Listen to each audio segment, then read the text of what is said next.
Hello. Hello, everyone. And you keep joining us.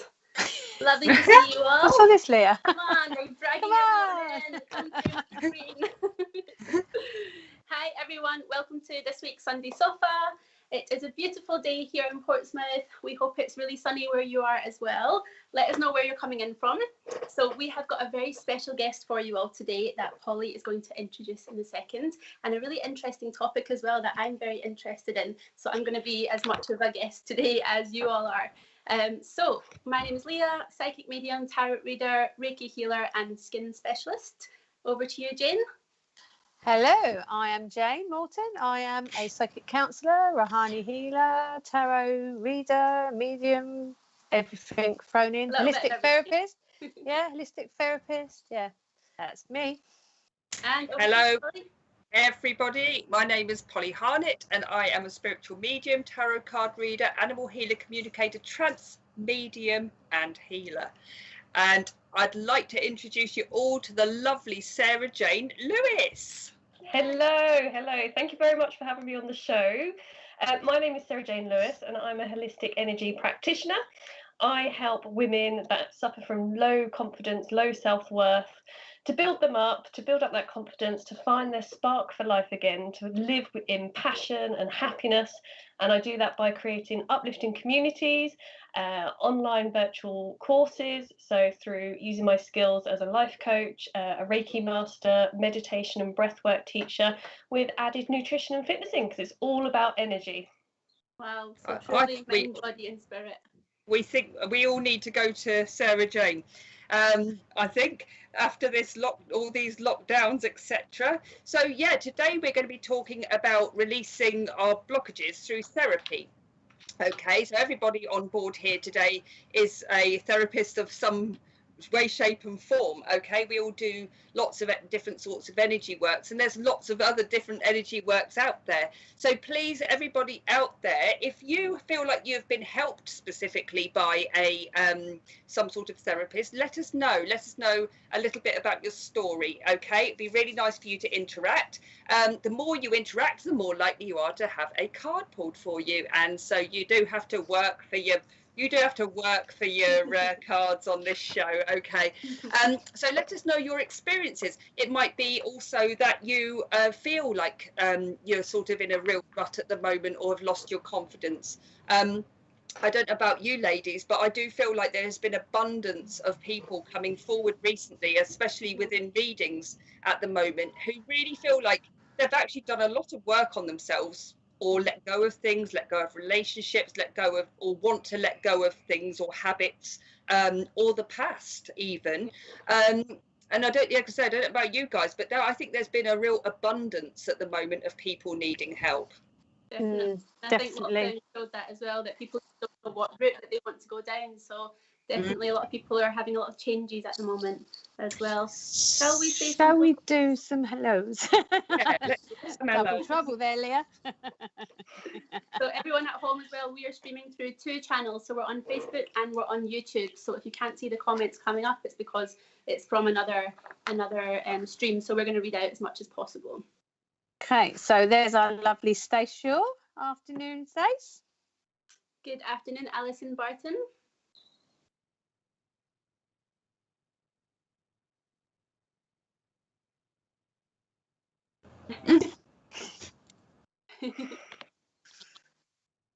To his crumble. In the kitchen singing to his crumble, Alison. Are you making a crumble, Richard? There you go. See how psychic our viewers are now. They know what you're doing. Yeah. And I'll say hello as well. Hello, Gaynor. Thank you for joining us this afternoon. Let us know where you're coming in from. Hello, Lynn Taylor. Hello, Carla. Carla Cooks, is that from South Africa? Thank you for joining us. Good morning, Kim Davis from West Virginia, USA. Thanks for joining us, Kim. And hello, Kelly. Big love from Kelly there. Hello there, darling.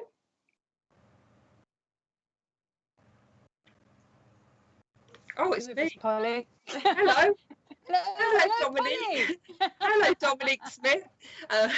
Sorry, I thought it was going to Jane. Hello, Linda Watson. Thank you for joining us.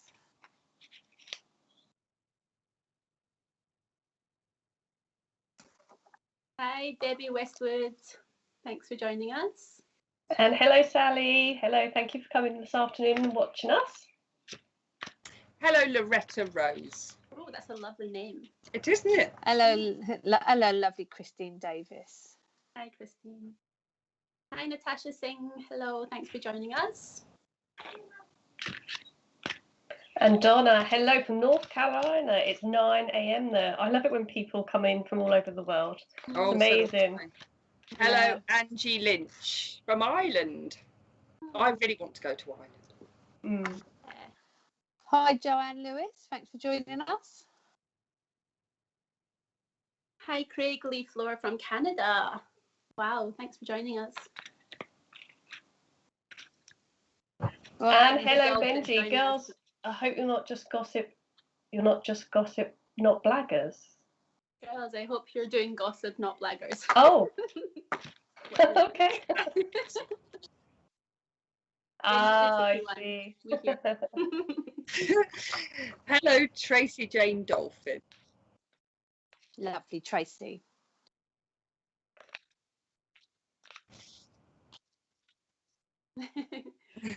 So Pamela. Good afternoon, Pamela. Good afternoon.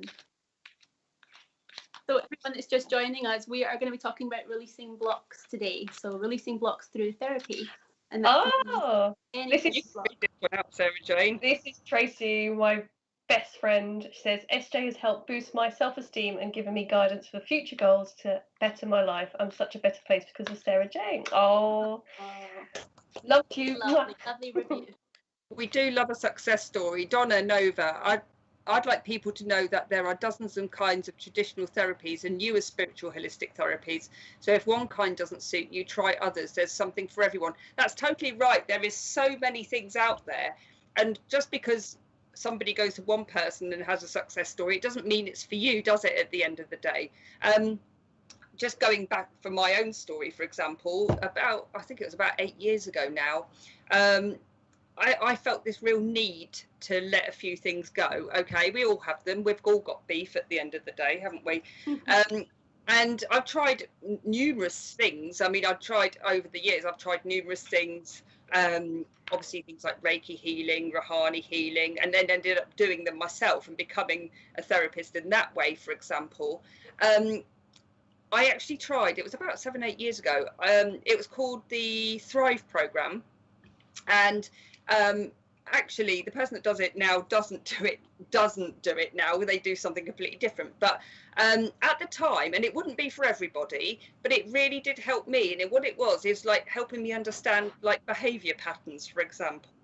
And sometimes we do things, don't we? We haven't got a clue why, or we don't know what sort of behaviors we're playing with, really. Okay, like somebody that can come across as sort of quite out there can actually be quite introvert, really. It's just they're putting on this big mask, or that there's all these things that you're doing, behaving, and all these sort of ruts or rituals that you get stuck in, if you like. I've got to say that it did absolutely masses for my confidence, masses. And if I think back, I mean, I was still working in this way then, but my confidence and the way I work, the way I present myself, how much I'll take from other people, for example, like whereas I could have been a people pleaser about 8 years ago. Now I'm not. I'm who I am. I'm happy with who I am. I rejoice with who I am and accept with who I am. And I think that's the most important thing, that we realise that being who we are is actually a brilliant thing, isn't it? Being comfortable in your own skin, not worrying about what anyone thinks about you. And I think that was the biggest thing ever for me. And I'm so happy that I went down that route. So happy. Do you feel like you had to overcome challenges during that time? Oh God, absolutely. Like face parts of yourself that you didn't want to? Well, it wasn't so much that. It was the fact that I didn't understand my behaviour patterns. So by understanding my behaviour patterns, then I could think, oh yeah, I do that because of this, or this from my past, or this relationship, or this situation.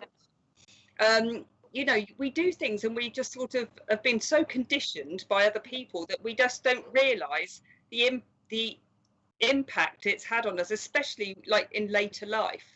Most definitely. And I think the first thing there is you wanted to make the change. And sometimes people repeat and repeat and end up repeating these loops constantly, but they don't ever they don't want to make that change, or they're not aware that they need to want it in order to become more aware.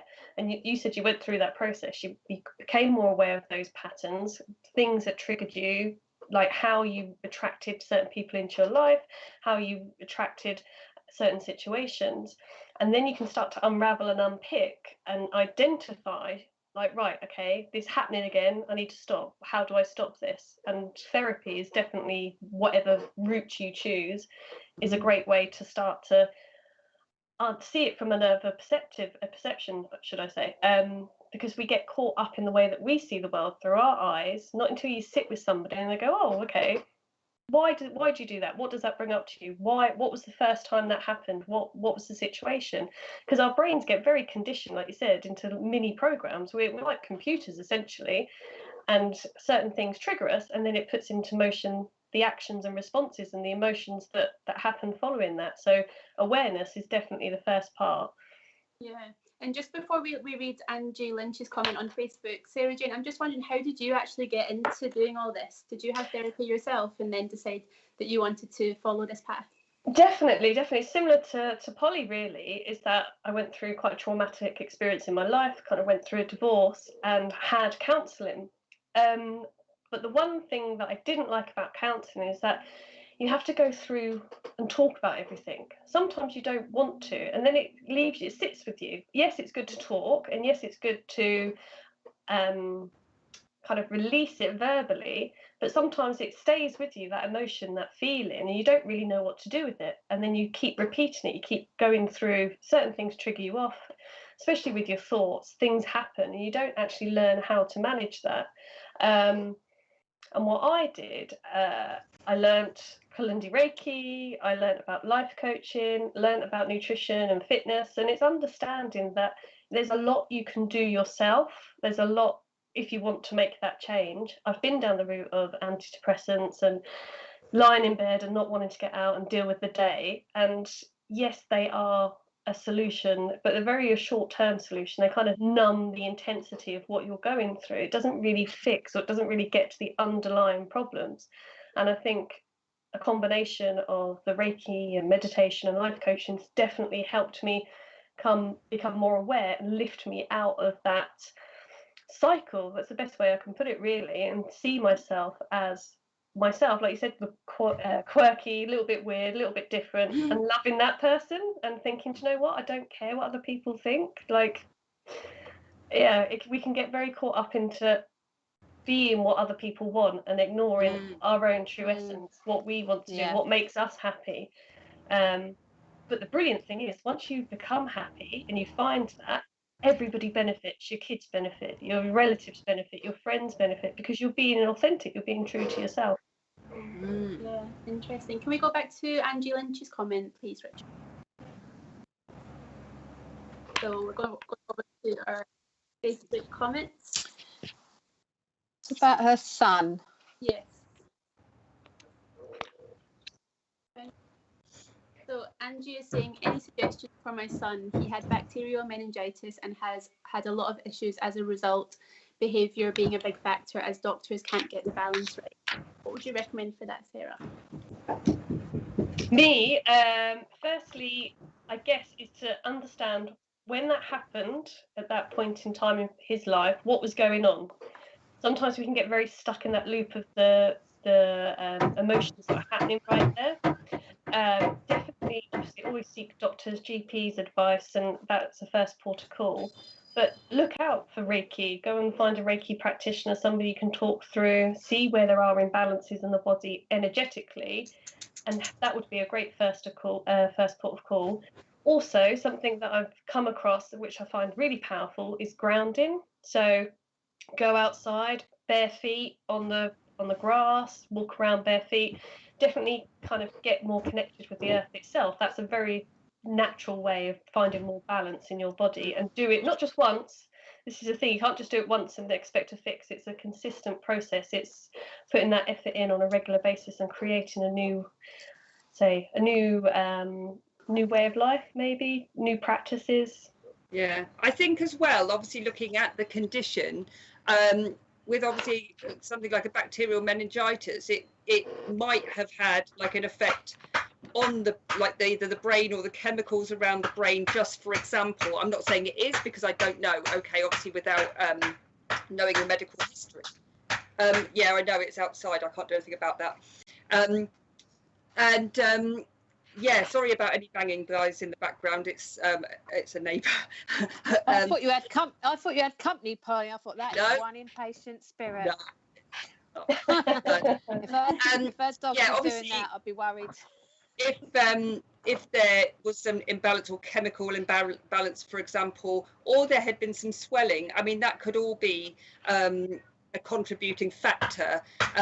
Anything like the lady said and Sarah Jane said, anything on a balancing level, for example, Reiki, Rahani, anything that's going to help with that sort of balancing of the energy is going to be probably one of the best things that you can do, only for the fact that the more balanced they are as a person, the more likely they are to sort of, it can encourage healing and recovery. So that's probably the best.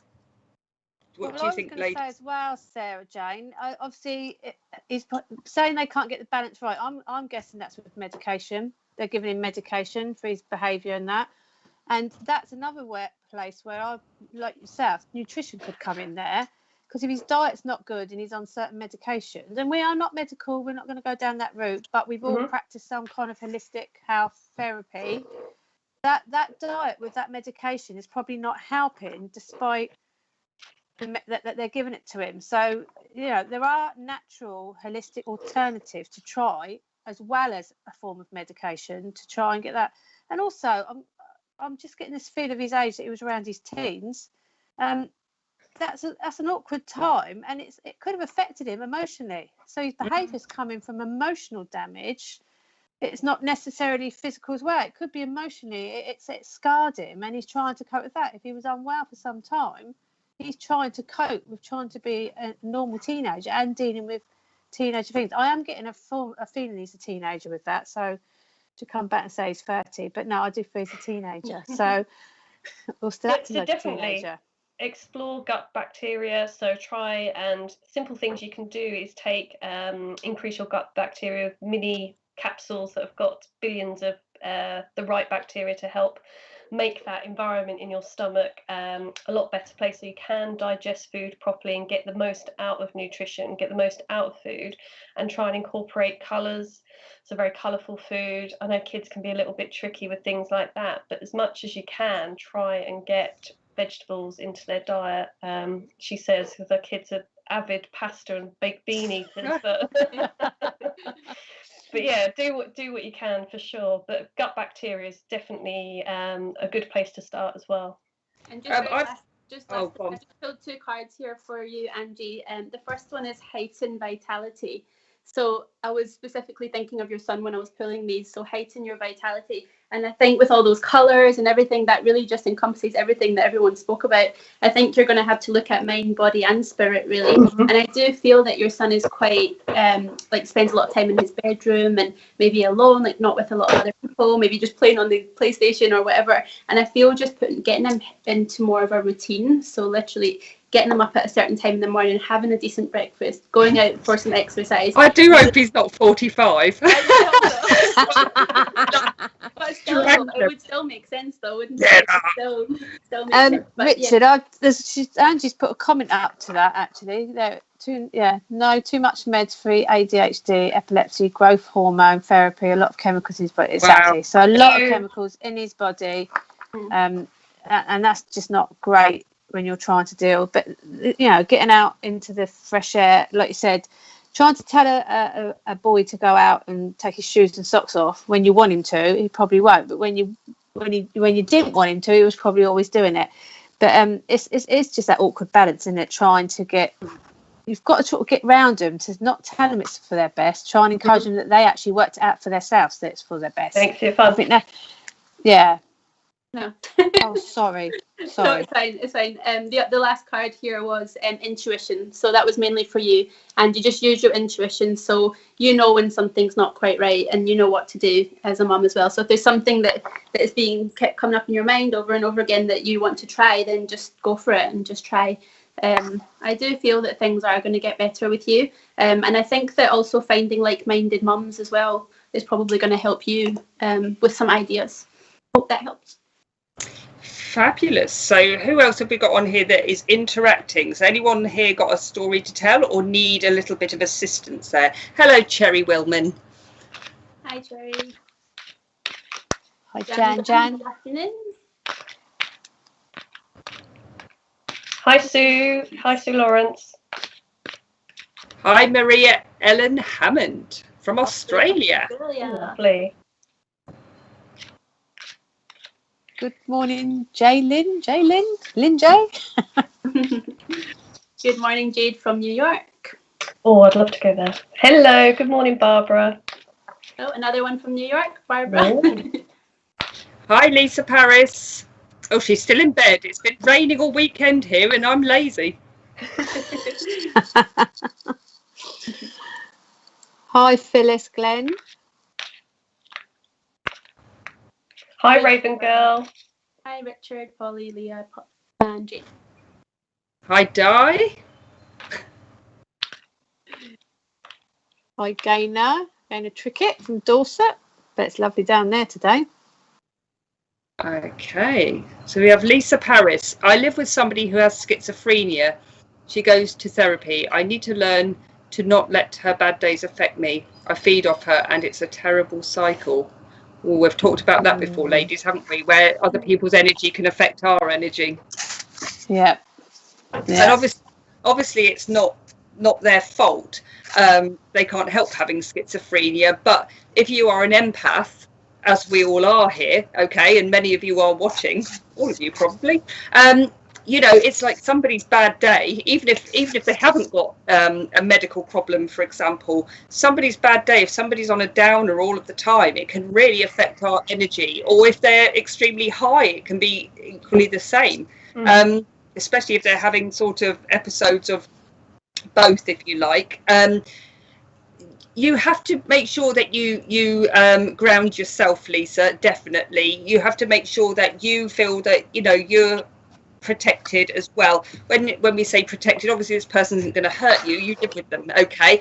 But their energy can have an effect. So it's really important to, like every day, for example, sort of get it into your, you probably do already, but get it into a habit where you're putting protection around yourself, okay? Now I wear all sorts of, I've just cut myself, look, I'm bleeding. Oh no, I didn't talk even about know. protecting yourself. I have like charms, I have all sorts of crystals that I wear all the time, and for the work we do, we're seeing people that can sometimes be in vulnerable states rather a lot. We can be doing healing, we can do big energy work, we could be doing readings, for example.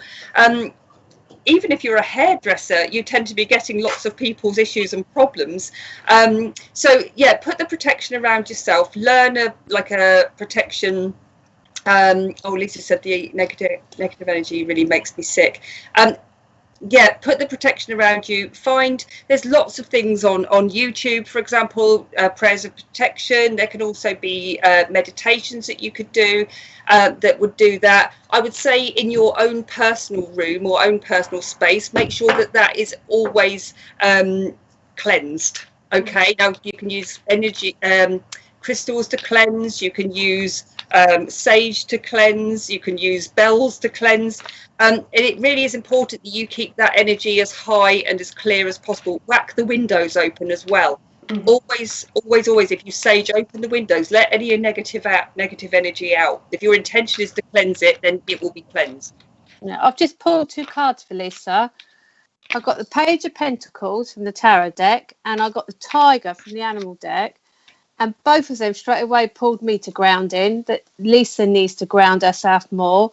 I feel that she needs to actually feels very unbalanced, but also I feel there's a little bit of uncertainty still, and not an understanding of the schizophrenia, the way the moods swing, because the tiger's saying you're being called upon to provide leadership, so trust you're capable of doing so. And for me, I think once you find your balance, your grounding, actually you don't have to be the person she leans on, but I do think that she's looking to you for some kind of role figure and like a protector to her. And I think once you find your balance, your grounding, you will actually understand more and know when to cut off. So that sickness feeling to me, because I felt like I was swaying when you were talking, Polly. I feel that you need to get yourself in place and actually you'll deal with that situation better and know when to cut off, because it is hard when you're an empath to pick up everybody's energy, but you have to learn to shut that down so that you actually can deal with situations better. So I think there is a tiger in you not waiting to get out, but actually it is showing once you're feeling better around that situation in yourself, you will learn to deal with it better and actually be a great support to your friend, but when you know, in a way that you can control, not that you're being put on. Because I think that's where the balance is out at the moment. There's a lot of stuff being put on you and you're unsure of it. And just to add to that, I think visualize yourself in a bubble, visualize a bubble of light around you, whatever color feels relevant in that moment in time. And like Jane's saying, I think once you resonate and kind of show a calmness, hopefully just the whole energy in your flat or house, wherever you are, should come down as well. So you don't end up in this vortex of kind of this negativity all the time. So just simply, even just now, just close your eyes and take 3 breaths in and then exhale and visualize yourself. You've got this bubble around you, and it's not to keep it out, but it's to protect your energies, to stop all your energy being expended. And that should definitely help as a starting point for sure. Absolutely. There is for a lot of people out there, not just Lisa. I think a lot of people I mean, it's not just flatmates or housemates, is it? I mean, if you're living with a partner that has depression, or you're living with, or for example, or a medical condition in that way, or it even could be that somebody's very overpowering in your home and you feel very, quite intimidated, or there's somebody that's quite let's say narcissistic. Now it could be a friend, that could be a partner, that could be even a child of yours, or even a parent. You have to remember there that you've got to protect your energy all of the time, because if you don't, literally you're just absorbing it, and you end up with the load of it, because they feel all right because they've just offloaded onto you. They've got rid of all their stuff now, and you're carrying it in your aura, and it's like, God, this is heavy, and then you end up sort of thinking, oh, well, I was actually all right and now I don't feel all right, that's why, when we work, for example, I mean, I have my little shed, if I feel like the energy is getting heavy, then I'm literally door open, I've got the sage, I'm ringing bells, ting chimes, everything in here just to raise the energy, or whacking on some music so loud that I have to sing, because then that will again raise the energy. It doesn't raise the energy for my neighbours, however. They probably are having a nervous breakdown. Is that with the karaoke machine? Or getting me sectioned, one of the two. But yeah, no, I love music, and I love music loud, and just to really move things around there. Oh, Lisa, I hope so. She refuses meds now. The worst it's ever been for her and me. Oh gosh. This is going on for a lot of people that have disorders or illnesses. Everybody's almost rebelling a little bit because there's so much energy going on in there at the moment. We're going through this whole shift in a consciousness. If you look at the kind of, I can't think of the name, it's the Schumann, basically, the Earth's heartbeat is just off the scale. So lots of people are having these adverse reactions. Yeah, it's a difficult one. Obviously, take medication, but protect yourself. I think that's the best thing you can do. I think she would even benefit from everything we're saying as well. So if you can, Lisa, make these shifts that we've just spoke about with her as well. Because if you're feeling like this, imagine what she's feeling like as well, and she's suffering as well. So maybe show her. I imagine it's been a tough year as well for people suffering with mental well-being. And I don't know about you. Been suffering. But with the 21st of June coming and kind of lockdown potentially opening up, that causes a lot of anxiety, kind of what is normality, what we're supposed to do, what we're meant to do. So there's a certain element of unease around that as well for everybody, not just... Not for me, I'm going to party.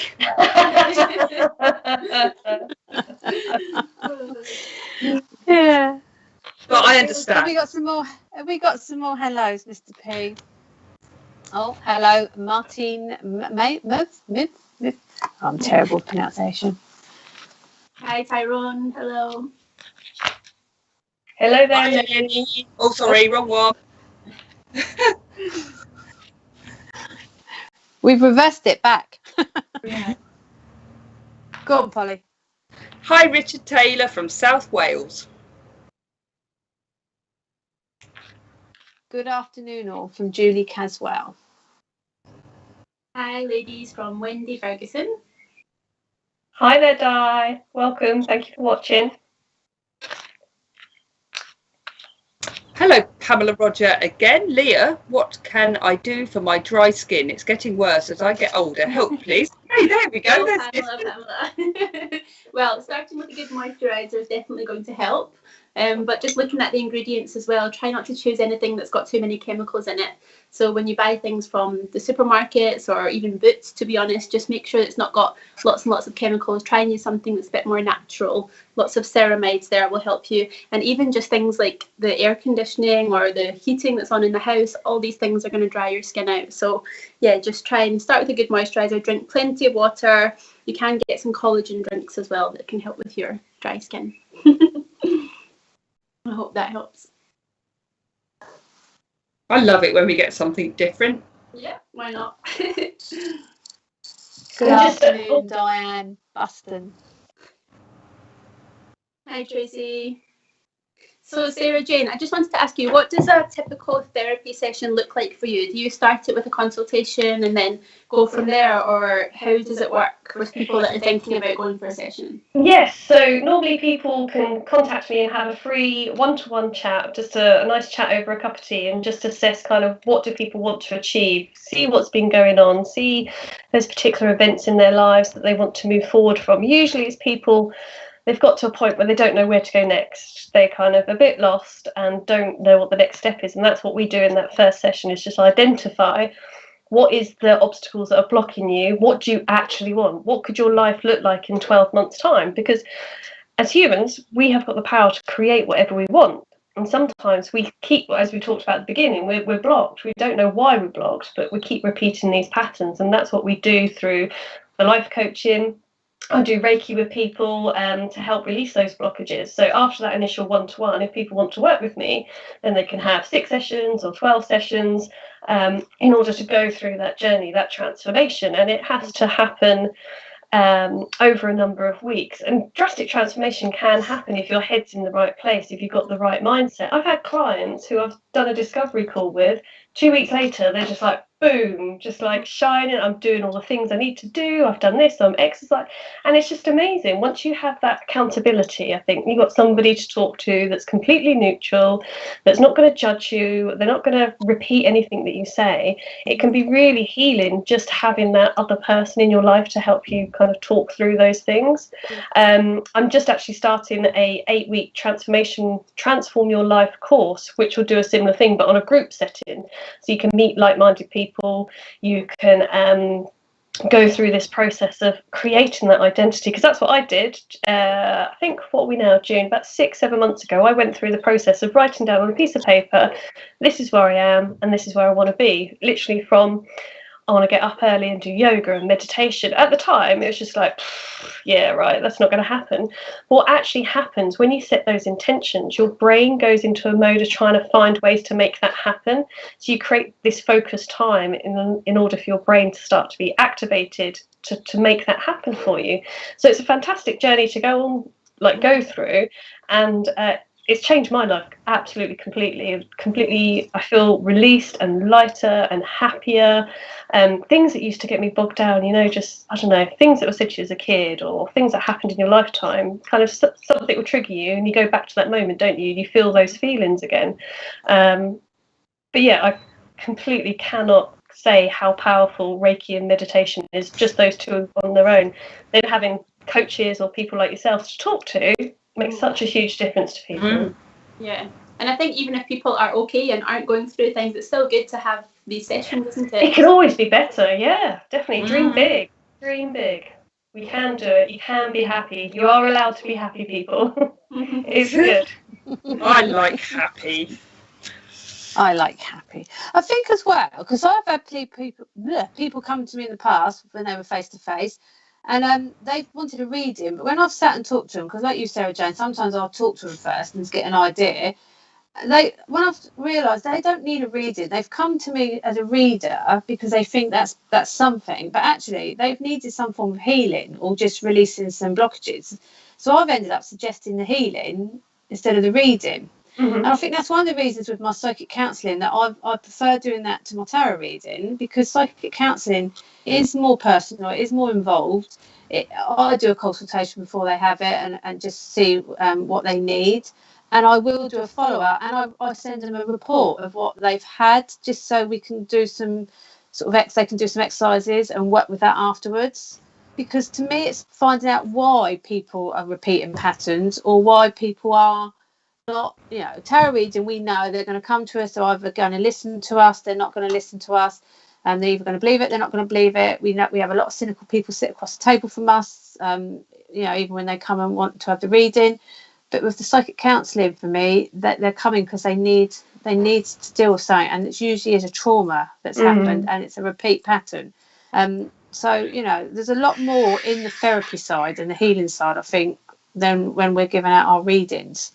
Yeah. So, but yeah, I think people don't realise that they're repeating stuff because there is something that's blocked, and it's usually going right back, and it's something that they forgot about because they've blocked it, and it's sometimes it's quite a even delicate past situation. life.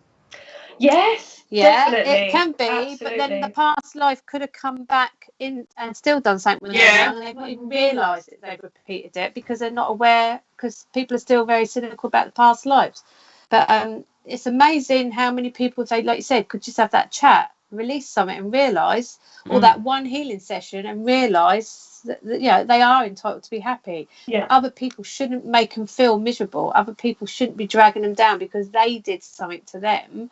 They should be allowed to go away and still be happy, I mean, Leah's very young, lovely, young, but we've obviously experienced divorce, we've experienced trauma, age. The older we get, we're experiencing more trauma, and that does make us more aware of what other people, I think, are experiencing and suffering.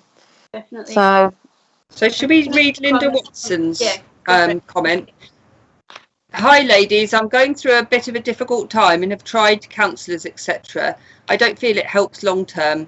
I have now been more on a spiritual journey to find myself and find peace and hopefully to heal. What's interesting is since asking for help through meditation and prayer, I found 2 cross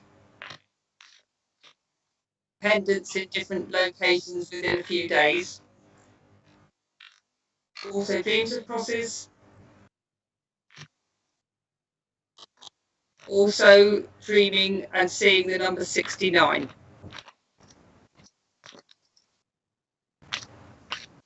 I just feel like I'm starting my journey and hope I can find my path. Now, everyone sitting here have been through this in some way, shape or form, okay? Some of us more so than others, and we all deal with things in a different way. I'm certainly not going to diss counsellors, but like Sarah Jane said earlier, I think they have their place, as long as there is something else that you are doing that is going to help you be proactive in leaving that situation behind. If we keep talking about the same thing, like Sarah Jane said, and then you're sort of left with this feeling like you've dragged it all up again. Yeah. And then what? Yeah. So you do have to have something that is, or someone, I mean, obviously you don't have to, however, it would be a major help if you have somebody like a life coach or a spiritual counsellor or somebody that can help you get through that. Okay, this is what's happened, and I know that because I've lived through it, but now what? How can I go through that block? How can I hit that? How can I overcome that? How can I change from that, or even use my experiences to help other people? Because everyone's sitting here, and probably 99.9% of every therapist in the whole wide world wouldn't have become a therapist unless something had happened to them. Precisely. And this is why I say to people, never ever ever feel like there's a stigma against saying you've been for therapy. I think everyone should have therapy, and I think they should start at children, because the children are the ones at the moment, they're going to be our future. We don't want them messed up, and we want them to be coming through life and learning. Or I think in schools they should have, for example, like group therapies that the children can go to if they want to, who work on their self-esteem or work on their confidence, or mental illness goes right back now to little.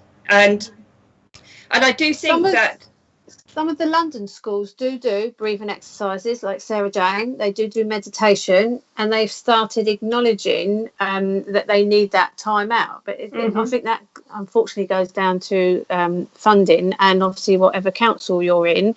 But that is quite big now in London, and was way before lockdown. So I'm hoping that continues, because a lot of children have suffered being away from school, and some didn't want to return back because they got used to that environment. My kids wanted to stay home. They quite liked being home, and they enjoyed it. And I think one thing kids need to learn is that they are okay who they are. That whatever they believe in, whatever they feel, is okay to speak up about. They need to feel safe about that. They need to be safe to follow their dreams. We get so kind of pushed in different directions, don't we? And the expectations get put on us at such an early age. Kids need to be able to have the strength and have the skills to be able to articulate, I'm not comfortable with this, or this is what makes me happy, I want to follow that path. I mean, if you could go into life being comfortable like that through your 20s, how amazing would the world be? All these confident, happy 20-year-olds, be phenomenal. But getting back to Linda's just very quickly, I do feel like these crosses are actually, I mean, you're entitled to have whatever faith you want, Linda, and as is everybody, you can believe in what you want to believe, or any religion or any lifestyle, if you like, as long as it's good to you and good to other people. But I would say that the symbolic of the cross is faith, and it's almost like saying to you at the moment, have faith in your journey. Okay, it doesn't mean necessarily Christianity, but if we see a cross, we do think of faith, for example. And you will heal. Now, sometimes you have to try one thing, then another thing, then another thing. I tell you what, I've been going through, like I said to people in the recently, I've been going through my shamanic journey, and that is getting right down and dirty and getting people to see what it is and pull it up and drag it out, and I like it because it isn't fluffy. I like it because it's like making you think, well, right, okay, I want to deal with this. I'm not going to be bound by that anymore, and there is an element of counselling that comes with it, sort of thing. But keep your faith, Linda, and try some different things. Try some different, I'm not particularly religious, but I'm spiritual. So yeah, protection and faith, absolutely. So definitely keep doing what you're doing. Try different things. For example, might be that you would like to give Sarah Jane a ring. We can put her contact up. Or any of us, for example, if we can help in any way. But, there's lots of different things out there to try, and it's just finding the right thing for you and keep going your path, because your spiritual journey isn't like becoming a reader or a healer necessarily. Often it's finding your spiritual self, and that's what we do. Yeah. So I just pulled a... Oh, I did a card. Okay. We'll do... So I've got angel cards, and this one says exercise to increase your energy and manifestation ability. So that is all about energy. That is all about this vibration, all about creating this increase in your vibration. So it allows you to find easy ways to have fun, to find something that's meaningful, and look forward to exercise, because it becomes a reward, and that will help in your spiritual journey as well. When we feel good, you become more in tune with what's right for you. So when you're trying to find that path, you're a little bit more clearer, there's a little bit of clarity around that, because your energy is in a good place. So find something to do that's fun, whatever that is, Zumba, yoga, running, whatever that comes to you. Zumba's not fun. That's exhausting. I can't save my life. I've got a friend that. But it's good to reggae let off yoga. energy like that. Yeah, definitely. I'm joking. Please I'll tell you my please card don't hate me, as well. Zumba teachers. So moving through your spiritual journey, these cards are telling you stop being so hard on yourself and keep your thoughts towards the positive. I think you do have a tendency to worry quite a lot and always think of certain situations as, but like, let's say for example your friends want you to go out, but in your mind you're thinking, but what if this happens, what if I don't feel comfortable, things like that. So this is just telling you keep your thoughts towards positive, because there's really no need to worry. I feel like with a lot of situations you in the past you've anticipated the worst, and that stopped you from actually doing things that you should be doing. Just know that heaven will provide you with a solution, and if you're experiencing sleepless nights or anxiety over challenges, then just release the problems, even by writing them down, burn that bit of paper, just get it out, because I do feel like you hold quite a lot of things. And this other card here, very similar to what Sarah Jane's just said, this card is all about laughter. So go out with your friends, get a few people together and just laugh, because again, that's another way of releasing those blocks that you're holding, is letting it out by just laughing. So no need to worry, just keep your thoughts towards the positive as you go through your journey, and make sure that you laugh more. Do you know what? I'd love to try that laughter therapy. You know that. You know when you're standing in a room just going. I've done it. When I worked for the university, they brought somebody in. They even gave us these books, Have a Brilliant Life, and he came in one of our seminars to encourage us all to laugh. And at first you all sort of sat there in the great big lecture theatre thinking, I'm not doing this. But within 10 minutes, because he was quite comical anyway, you were all sitting there laughing. And it is true. Laughter does bring out those happy thoughts, and it just lightens you up. And even when when people cry and they're sad, but then they laugh. It shows that you do need to release all those emotions one way or the other. But laughter definitely is good for you, even if you're laughing to yourself. I would be Harley, you'd be contagious in laughter therapy. I think you'd get everyone up there laughing. I have an asthma attack. I do that when I laugh too much. It triggers my asthma. I do. My stepdaughter made me laugh last night. I'm not even going to tell you why. This conversation with a 9-year-old last night was just odd. Anyway, I was trying to prove a point, so I Googled something. But do you know when you're losing the plot when you're trying to read it out? So I'm trying to read this thing out, but because it had a word of the female anatomy in it, right? That was it. I don't know why I lost it. I've worked in schools for years, where I've had to do sex education, and they're saying all these words, and honestly to God, I don't know why I lost it, but I was at the point where I could not breathe, and I'm going.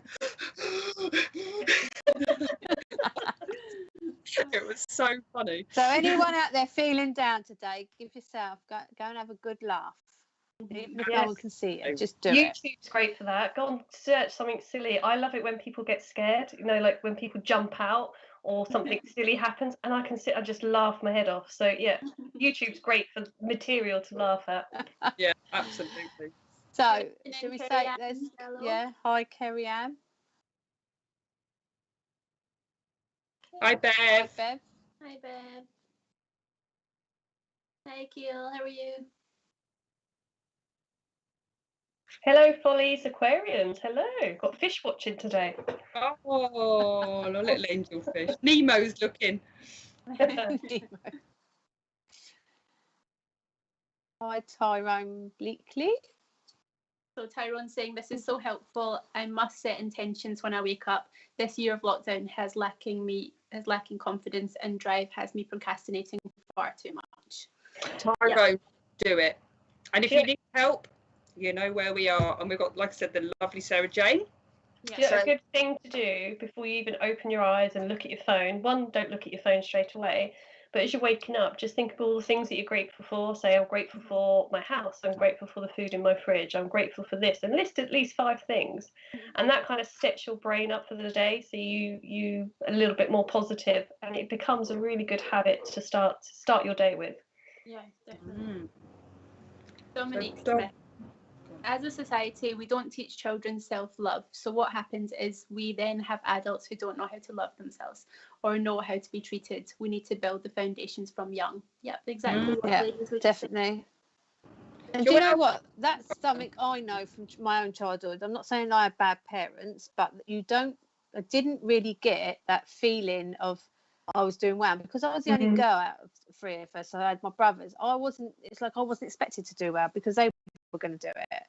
So I was on that generation, and it wasn't anything my parents did wrong, but it was just expected. And it's sad to think that we've come this far and we're still not doing it. I've tried my utmost best with my three to encourage that. And I want them to not live my life through them, but I want them to do the things I didn't do, but also the things they want to do and try and do more for themselves. But it still seems to be not encouraged in school or in society around them. So even as a parent, if you're trying to instill to them, I mean, mine are all quite outspoken. I don't know where they get that from. I've no idea, Jane. But I now know when I didn't want to do something in school, it wasn't because I was naughty. I mean, I wasn't a naughty child, but there were certain things I didn't want to do. And because I would say, I don't want to do that, or, I got told I was being disruptive, but actually I just wasn't comfortable doing it.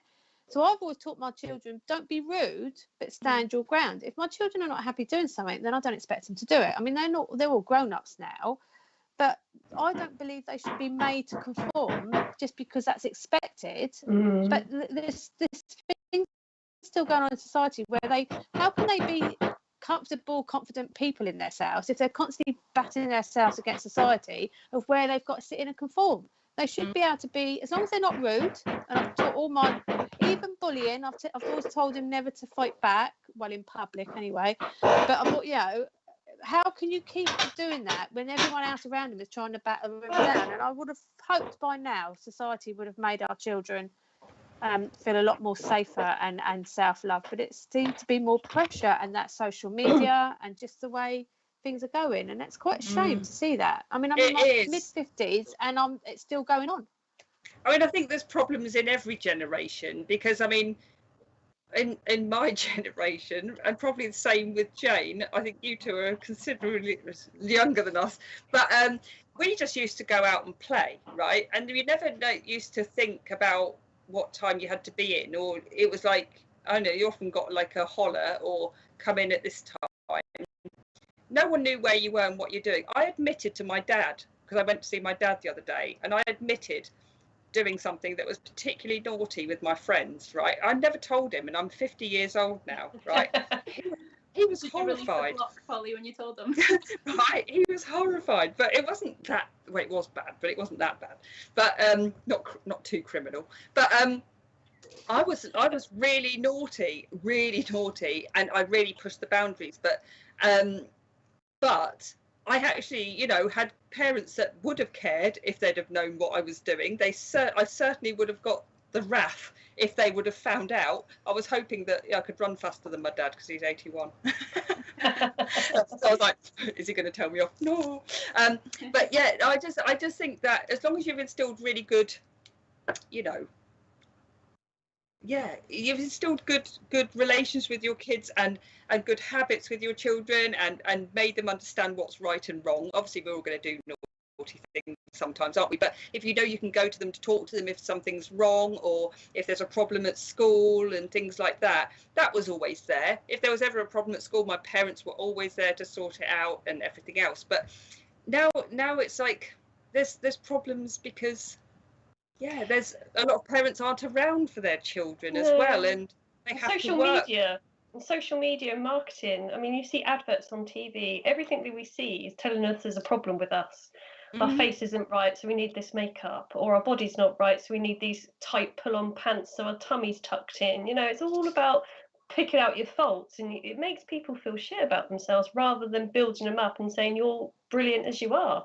And you think kids, they absorb this in the TV programs and what's on YouTube and what's around them. It's just, you have to be really mindful of what you let in order to protect that mind. And kids are no different. No. Got a message from Donna Nova on YouTube saying meditation was the first step to healing for lifelong depression and anxiety disorder for me. I found shadow work, energy healing and mindfulness. Becoming the observer of myself was huge. It's so powerful, so powerful. Once you can switch on that, like activate that awareness and become focused on your thoughts, you can delete the negative stuff. You can feel your mind going into that zone. You go, no, I'm not going to do that. Delete. Think of something positive. And it's really powerful, really, really powerful. But it is a transformation. It is a process that you go through, and it will bring up crap, but it needs to come out. You can't, and then you fill it full of good stuff. That's what you need to do. Sarah Jane, do you ever feel like you have to give your clients homework? Yes. So daily practice for one is part of that. Positive affirmations for sure, and just being open and honest, and to people around you as well. Be your authentic self. Be who you are. Follow the passions and the hobbies, because, as I said before, once you find that spark, everybody around you benefits. Your kids are happier. I had one lady whose son, his eczema decreased massively, and that's because the house was a lot less stressful. So it was calmer. So it has massive ripple effects for people around you. Yeah. Amanda Hennelly, I want to help people transition from this plane to the next. Any advice? Really? Is that now? There's a name, because my soul midwifery. The soul midwifery, isn't it? If you haven't heard of soul midwifery, I was going to say I thought it was spirit midwifery, so I was just checking that I'd got the right word. But yeah, that's a really interesting practice, because many people are very, very fearful of passing over. I'm not bothered about it one bit, and as long as it doesn't hurt. But I know I haven't got that option, because I don't know how it's going to end. Okay, yet. But yeah, so look into soul midwifery, and read about it, Amanda, if you haven't done it already. And there is courses and loads of information on it on the internet to find out. Like I said, we'll have to get one on the show. We'll have to get somebody on the show. Find a soul midwife. So can I ask a query? I was actually going to do the course before. And there was a lady in Dorset that did it, and I need to actually look her up again, but I did look at doing the soul midwifery course, and you go and spend about a week or 2 weeks in Dorset, and she literally goes through everything with you. Oh, and lovely. I wouldn't be surprised if you're not a nurse or something already, because I do feel that from you. Yeah. So Leah, would you do it to somebody that's ill, and you're helping them as they're ill? So like end of life. You wouldn't just say like someone like me, who I'm hoping it's got a little bit left time. It is people that are end of life. Okay. Yeah, I mean, you are meeting, obviously, with having meetings with is going to go with the dogs.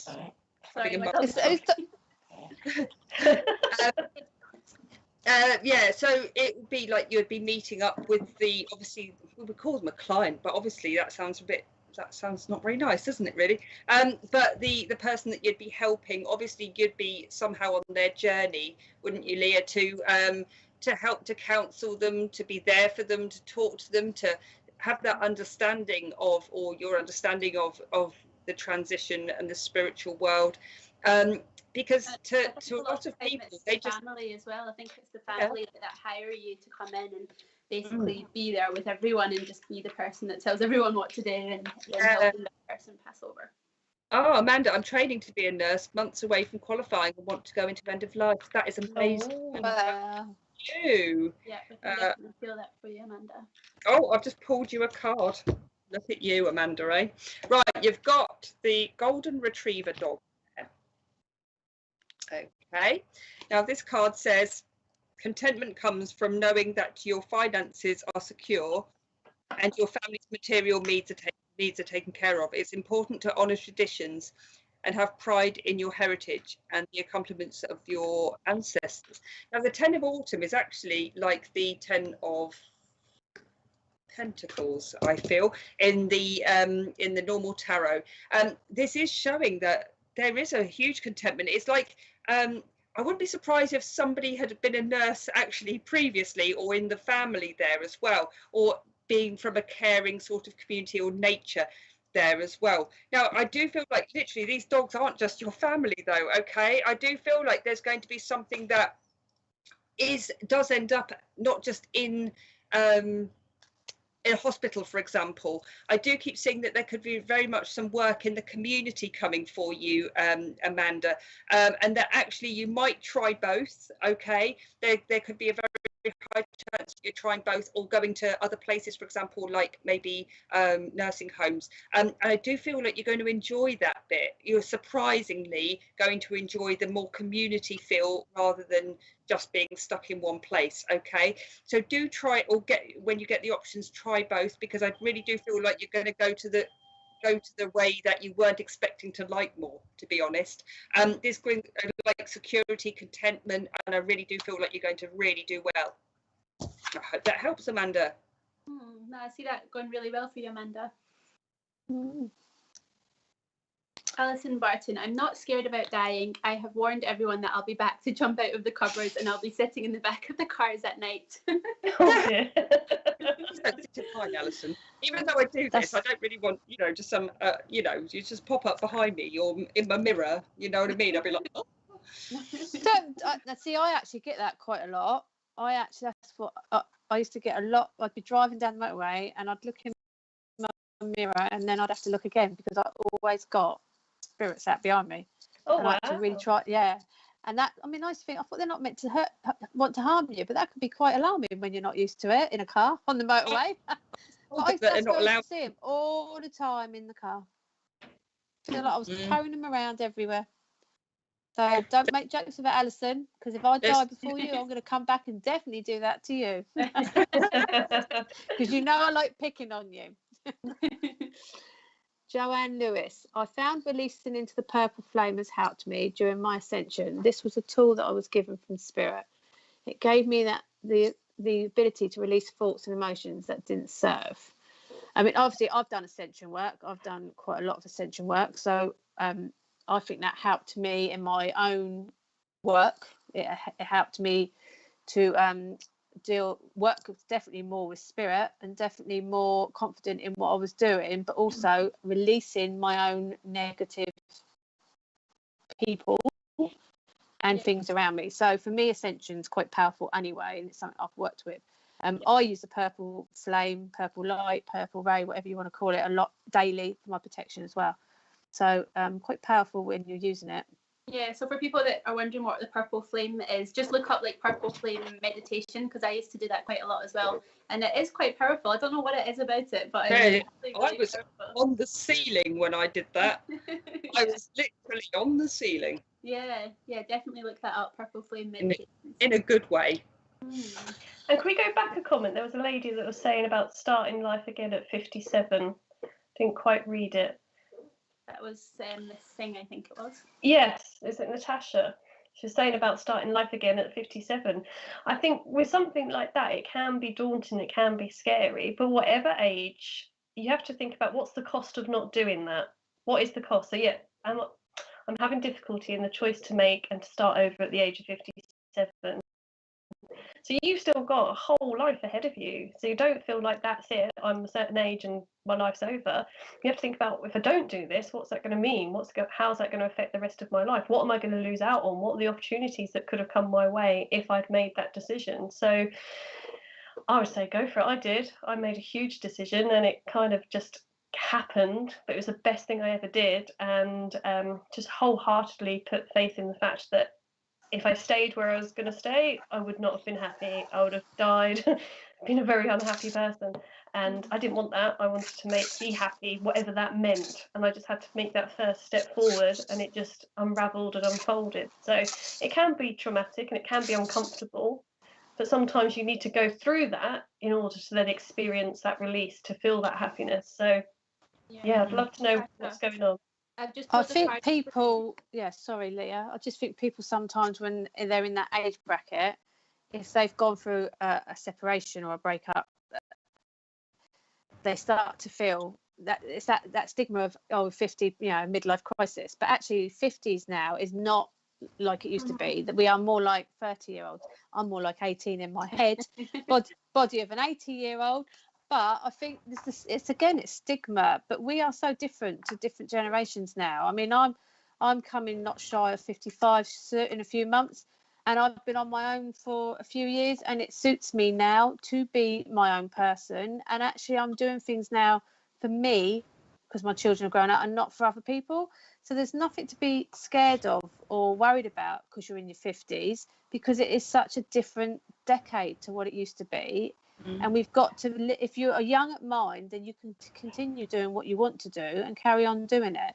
You don't have to feel that your life is coming to an end, because it's not. Like Sarah Jane said, there's a lot. Well, I like to think I've got a lot more in me and a lot more to give. So, you know, it's getting past that. So it is about self-love again, isn't it? It's about loving yourself. Doesn't matter what age you are. What's the card, Leah? We're all excited now. Well, definitely what Jane said was some of it, actually. So I just feel that with you, Natasha, you've done a lot of things over the years. And I think even to a certain extent, your job as well was more for other people rather than what you wanted to do. And I feel like you've always been helping other people. So actually now is the time that you really need to do this for yourself. And I keep feeling as well that you've got a friend that wants to do something very similar to you. So I think both of you together could actually build something, even if you ended up doing it separately. But it's almost like you're both at the same stage in your life, and just doing this thing with that person is really going to help you. So I think, yeah, basically just accept help from people around you, because I think you're quite a stubborn person in a way and you like to do things your own way. But I think open your heart, actually accept help from people, and don't worry about whether it's family members or friends are going to think about your choice, because I think that you are going to thrive in whatever it is that you choose to do next. Hope that makes sense. My cat is trying to steal the show there. If it looks like I'm dislocating my arm, it's because the cat's decided it needs to sit next to me here, which is a bit disturbing. Whoops, cat tail. Right, so, so Donna Nova said the violet flame in a meditation is what triggered my Kundalini awakening. I was like, what was that? What was that? What was that? Yeah.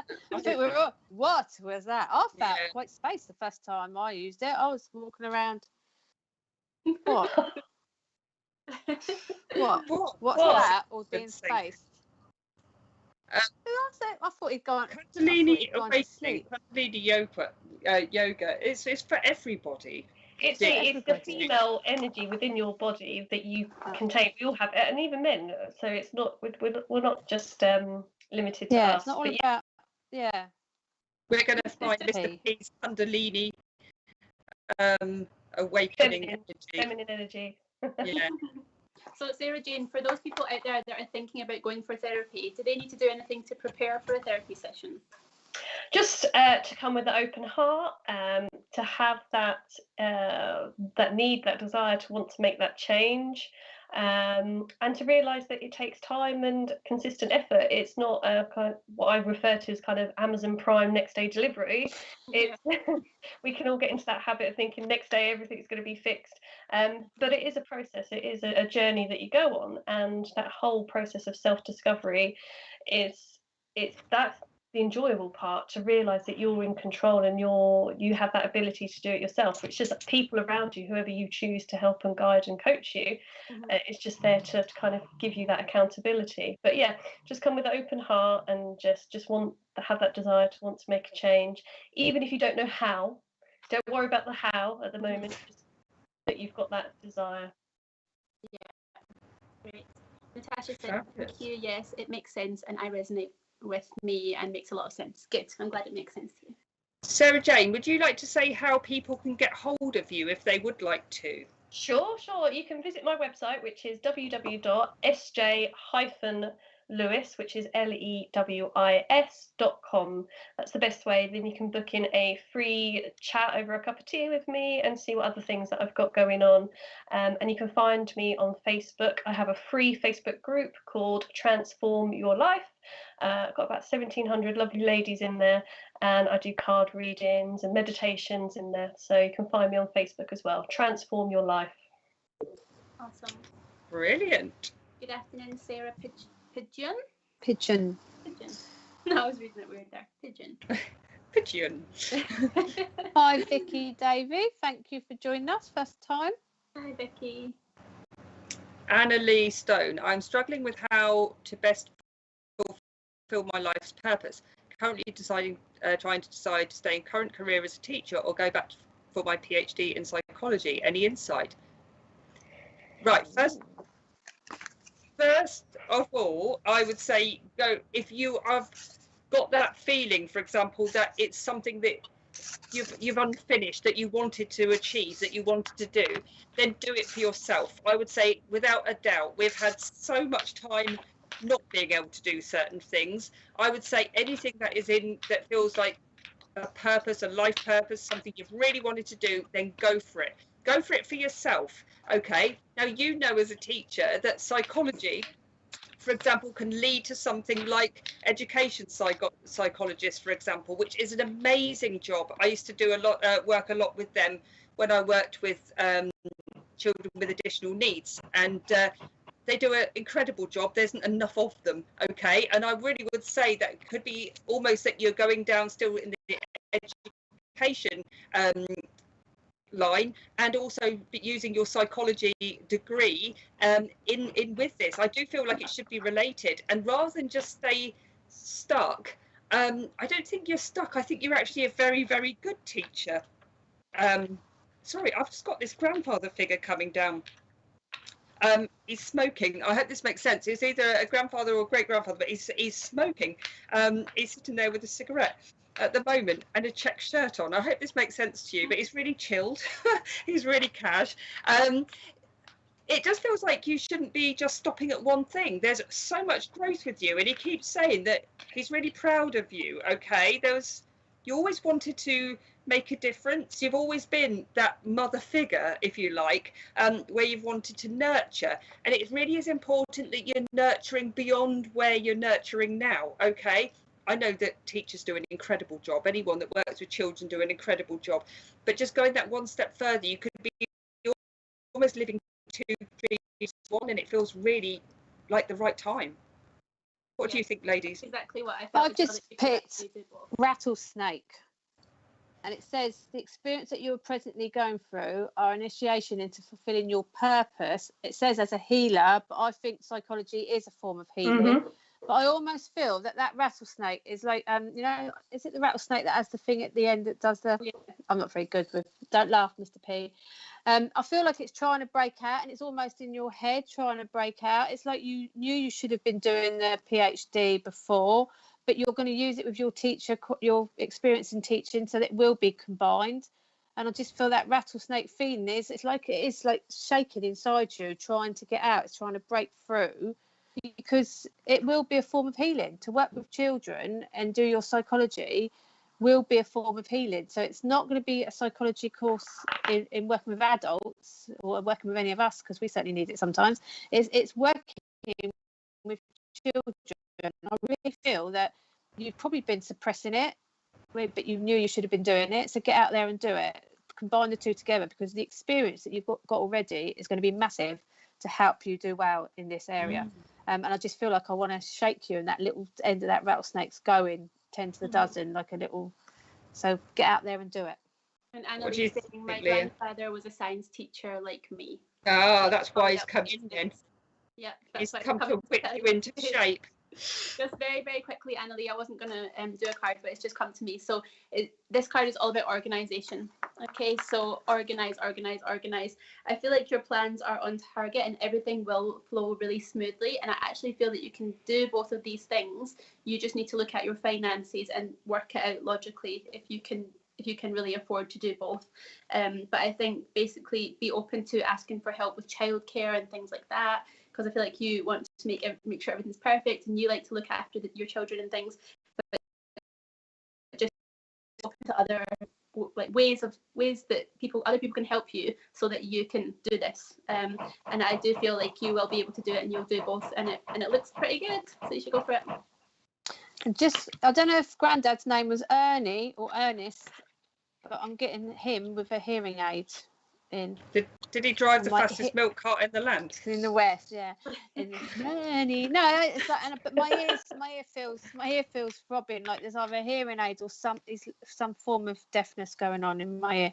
So don't know if that's your Granddad, Ernie or Ernest.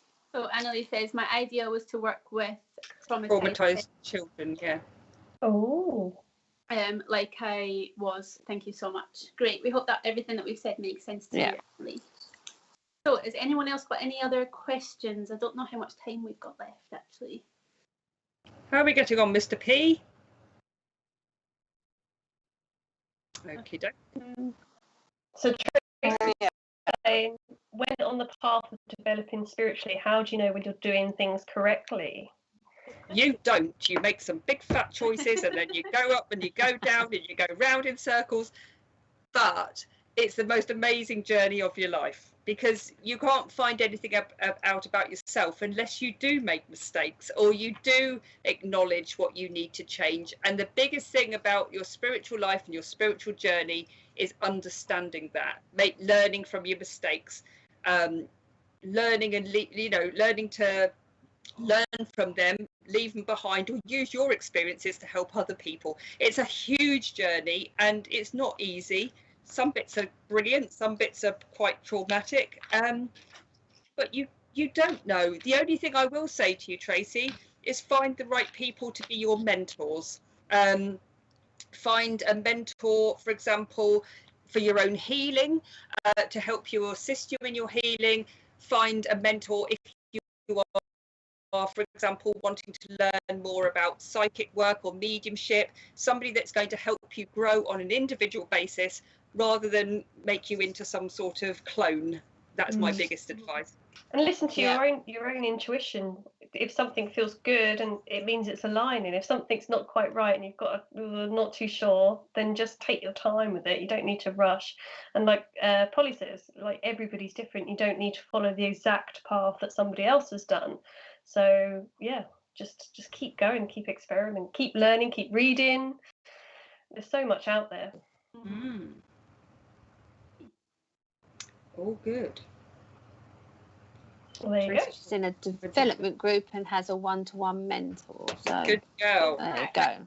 Don't be afraid to. Sometimes we can get so far with one person and then we need to move on. Don't be afraid to do that. I think, again, all of us in our own ways have learned from different people, different mentors. Some of these people we haven't necessarily taken on as mentors, but these ladies teach me something every single week, every single time we're on. My friends will teach me something, sometimes it's about myself. Everyone around you is helping you learn and helping on your journey, even if they're not very nice. It helps you realise that you're not going to take that anymore, for example. You're not going to be staying in that situation. You're going to be strong, you're going to grow. And everyone is there for a reason, and so use them. You see everything as a lesson, basically. Yes. I read somewhere the other day that we are spiritual beings having a human experience, and I quite liked that. That kind of took you out of that. Richard said he's heard that for years. You said it. But I've always said that we are souls living in a human body. That's what we are. But obviously, not everyone has accepted the human body, and that's why life can be difficult. So, should we do some adverts, Mr. P? Let's do it. Let's do it. Let's go for it. What we got?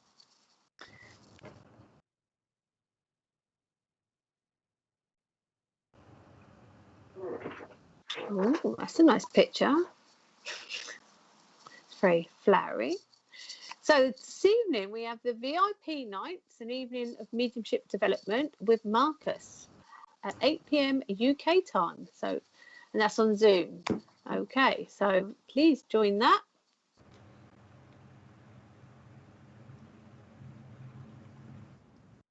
Eleven Seas with Deb. Do you know what? I had to go out. I'm losing my eyesight again. Is that Zoom? So another Zoom one. When's that on? Monday at 11 a.m. UK time, and that's 11 Seas with Deb. So you got a PJs on there.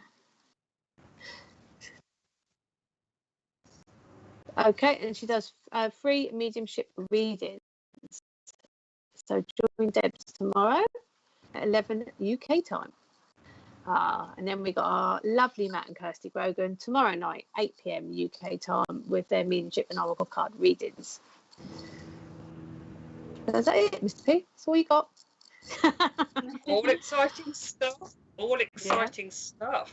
Yeah. So we are nearly at the end of the show. Yeah, so I just wanted to ask you again, for people that are looking for a therapist nearer to where they live, what should they be looking for? You should look for somebody that you connect with. that you feel comfortable with. Usually somebody who's potentially been through what you're going through is always good, so they've got experience in that area. Get recommendations. So I like to do a bit of Facebook stalking and kind of see what's going on in there, do a Google search, and yeah, just talk to people around you. Can never do you any harm just to get other people's referrals, but what's most important is, do you connect with them? Do you feel like they understand you? Can you talk with ease? That's most important. Yeah, and just go off recommendation as well. And remember, we've got the spiritual directory as well. So for anybody that is in England, Australia, America, right, yeah, then they can go into the spiritual directory that Richard has put together and look for a therapist near you as well. The good thing is that you can obviously, if you're still attracted to somebody, it doesn't necessarily, like the olden days, you had to go to their house or go to their therapy room. There's Zoom, there's Skype, there's all sorts of ways and platforms that we can reach you. So if you are, you know, attracted to anybody in particular or want to get some more information, please do. And the spiritual directory is absolutely awesome, because I know that Mr. P in our ears right now would not let anybody on it unless he believed in them. So just know that it's a fantastic way of connecting with people there. Yes, so we'll take one last question from Lenny Hopkins. Can spiritual art be used therapeutically? What do we think, ladies? I think art is even art in general. therapeutic. Yeah, any sort of art. It doesn't have to be spiritual. I think playing with colours, playing with whatever sort of, I mean, art can be anything, can't it? It could be on a computer, it could be animated, it could be paint, you know, whatever it is. I think anything like that where you can release or have that time out, or that, you know, they use a lot of things like art therapy and painting therapy with children. That, you know, that have gone through traumatic experiences, for example, children that they, you know, need a little bit more information from. It's almost easier that they draw it, maybe paint it, etc. There's so many ways and means of using art therapeutically and spiritually. So if it's something that you're attracted to, Lenny, or anybody else on here, find somebody that, you know, does. It might even be pottery. I think there's nothing more therapeutic than trying to make something out of clay. It doesn't have to be like the ghost. It does. Patrick Swayze, Demi Moore. You've got the Demi Moore thing going on with your haircut. I haven't got a potter's wheel, unfortunately, but maybe it's something we should invest in. But yeah, no, it's a really good thing to do. So just people should experiment with anything that makes them feel good, anything that brings them joy. Yeah, most definitely. So are we nearly at the end? Right, thank you so much, Sarah Jane, for coming on today. It's been amazing to have you and your expertise and knowledge.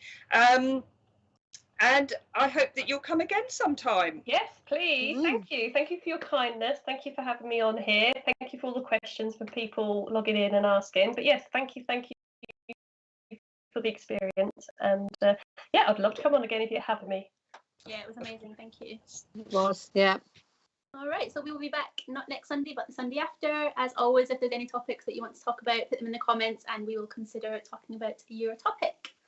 We will see you in 2 weeks. Bye-bye. I will see you on Tuesday. Bye. Okay, we'll see you on Tuesday. Bye. Bye.